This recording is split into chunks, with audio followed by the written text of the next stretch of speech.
Right, how are we doing, everybody, and welcome to Russell Heritage Golf. Today we're talking about the two most kind of common amateur problems that we see. As I mentioned in the last video, there's variables in the golf swing in the respect that there's rotation around the forearms, the way that we hold the club, let alone the biomechanics, and our general set makeup is what sets us all apart and means that we're all going to look very slightly differently when it comes to executing a golf swing. The point of this video though really is to kind of just keep getting the message across of the channel that you need to be careful. I think that fundamentally there's probably three things which normally go wrong in a golfer's swing which causes discrepancies, and then it just generally depends how you compensate.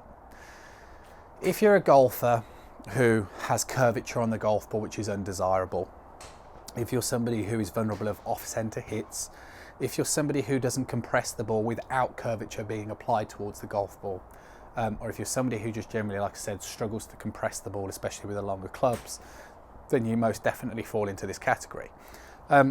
What's happened recently is that, you know, thankfully through the YouTube and stuff, more people have come to visit for lessons, which has been fantastic. And I think the reason why is that a lot of the stuff that I talk about has obviously been very relatable for a lot of golfers. And that's why I try and portray this message of movement across on the channel, because I do genuinely think if you can understand it, and I mean truly understand it, then you have a really good chance of improving and revolutionising what you do. However, the reason that prompted this video is that recently I've put a couple of little videos out, and quite a few golfers are maybe making associations of things that don't necessarily exist. So let's talk about the two kind of problems first.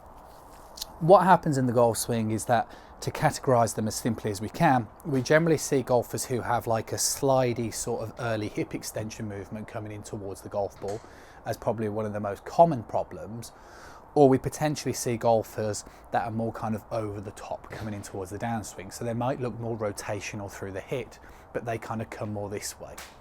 So in essence, we see golfers that kind of exaggerated start the downswing kind of more this way, or we see golfers kind of start the downswing this way. The reason why these movements are happening is because of a couple of things, and it's mainly to do with not understanding exactly how the hips are supposed to sequence in the golf swing. The reason why I'm trying to portray this message is because I think quite a few golfers genuinely believe that because the club goes under plane, or because the club goes out here, it forces you to come back on the other way, or because it goes this way, it forces you to come back over the top. And when I first started getting into golf coaching, I very much used to talk about the club and the plane and the orientation of the movement, because that was kind of all I knew. But it wasn't until I started to learn and understand how the body moved more that I could all of a sudden start to understand that if you can move the body correctly, then this thing is generally going to react exactly the same sort of way. So, common problems, okay? We've been here before on the channel, but we're going to reiterate over them again because they're really problematic for most golfers. Let's talk about our golfer who would create the early hip extension. What happens when we create the early hip extension is that when you swing up towards the top of the backswing, one way or another, you are not turning the hips or turning the pelvis into the leg, right? And this is probably the most important thing to get out of this video so far. As I get myself set up, I make sure that my posture, my belt buckle is pointing down towards the ball, so I create a nice bend of the hip, so my pelvis is neutral, right, relative to me. It basically means that I'm free to move. From this position now, right, my width of stance is roughly, as you can see, ankles in line with the hip bone. What I'm doing in my backswing position now is that I am trying to keep my pelvis downward facing, and I'm trying to get the feeling that I'm turning my actual pelvis itself into the leg, okay? Now, as you can see, as I demonstrate this movement to you, one, it keeps me incredibly centered, right? So I stay basically still in terms of what my head's doing. I start to trigger a rotational movement as well as it. I'm putting pressure in towards this side, and I start to get activation in the hip area, okay? What also would happen as a byproduct of this is that, you know, through a little bit of movement through the wrists and all the rest of it, and don't get me wrong, there is a degree of rotation with the forearms, but the club starts to fall naturally more on plane. Now, what happens with our golfer who doesn't execute the backswing in that way and obviously carry it on is that what they start to do is that they pivot around the back leg, or arguably maybe around the front leg, which means instead of the rotation looking this way, right, as you can see I'm demonstrating here, keeping this flexed, they start to look this way, okay? And you know, I'm not massively over exaggerating this. This is pretty much what I see with a lot of golfers that send the swings into the channel, or a lot of good people that come to visit for lessons, because your general kind of conception of the backswing is to make sure pressure goes in towards this side. Now, what we can see from here is that my spine ends up being in a lot of flexion, right? Which means that I've lost the natural kind of shape of my spine angle, which suggests again I'm not rotating correctly. So although the weight is on this side, right, if you go back to the video which I talked about only yesterday about the kind of best tip I can offer golfers, from this sort of position now, I can't separate without the upper body moving at the same rate of rotation, which basically means that now I am stuck. I'm going to do one of two things, right? I'm either going to drop the club down and early hip extend and get flippy, or I'm potentially going to try and turn my hips, and therefore I'm forced to work the upper body at the same rate of rotation, which means I'll swing over the top. It's the same problem for golfers who maybe aren't this way inclined, right? They're more this way inclined, so they create more of a sway. It's exactly the same problem. If I sway, again, the way my body moves, I'm positioned over this leg, it's another pivot point, so I'm basically over the actual leg itself. I'm stuck, which means, again, if I try and open up my lower body, my upper body, unless physically impossible, unless you were to try and, you know, drop the club down back onto plane, which again would trigger the early hip extension, you're forced to do one of two things, which would be swing over the top or drop it down. And this is what I generally see. I see it on the channel all the time. This is why you get variations of this. So there might be golfers that think, well, I don't look that way, or I don't look that way. And I understand that, but you're within that same parameter of fault. Okay, just because your backswing doesn't necessarily look this way completely, even if I'm just a little bit this way, it's still the same problem. It just looks ever so slightly different. It still means that you can't create a separation. It still means that from this position you can't drive the hips downward and compress the ball, and you're going to get stuck one way or another. So the point of this video is that, and the point of the YouTube channel in terms of the content, is to genuinely help people improve their level of understanding of the golf swing for things that actually matter.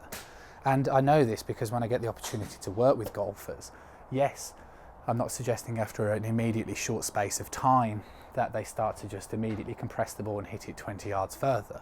But what they can do is that they're capable of mirroring movements very quickly. And all of a sudden, once you can understand it, it becomes more logical and it will live with you. So my advice is really that in the last video, you can do this little separation tip first, okay?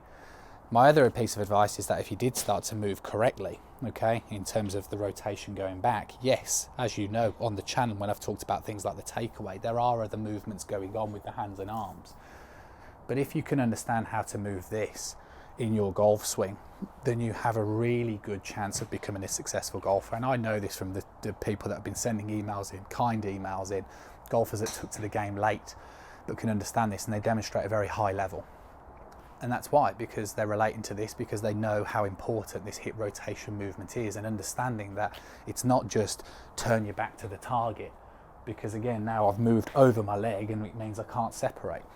You know, it's not this way, you know, and your head starts to move and you're stuck in flexion. It's not sway, you know, it is actually just fundamentally understanding, turn the pelvis in towards the leg, create that sense of resistance underneath that trail side. You'll get activation in the back of the hip area, and all of a sudden you'll have a backswing where you look centered, you put in pressure, and you have the ability to mirror image it on the way down, and away you can go, right? So hopefully you understand the video. It's kind of like, the idea is that rather than thinking you have a different fault all the time, you know, like I said, it's generally you either get stuck over here and you're forced to swing over the top and compensate, or you are kind of getting stuck too much over this sort of side and then you're forced to early hip extend. And obviously, yes, there are other ways of doing it, right? You could move this way and then laterally move and then try and time the hit at the bottom. But in my opinion, it won't be the most consistent way to move forward. Hopefully you enjoy the video. As always, you know, I always appreciate a thumbs up. Everybody always does. It'd be great to get your kind of comments in the box below. You know, it'd be great to see if you guys are understanding it and if you're kind of getting the general message across from the channel at this moment, reference the golf swing. As ever, you know, you can send swings into the channel. That's absolutely free. Send them into my social media platforms. The links for those are in the description below. And basically, yeah, remember, press that subscribe button. That's also absolutely free. Press the little bell icon, just basically means you'll receive notifications every time a new video comes out, which is pretty much, I'm trying hard at the moment to keep bringing content out daily, just to help you guys as much as I possibly can. That's it for today. Hopefully you understand the message is like, yes, we all look slightly different, but effectively it stems around the same sort of problem. Make sure you watch yesterday's video as well around that kind of best tip that I can offer you, because hopefully you start to understand the message I'm really trying to portray. Catch up with you guys soon.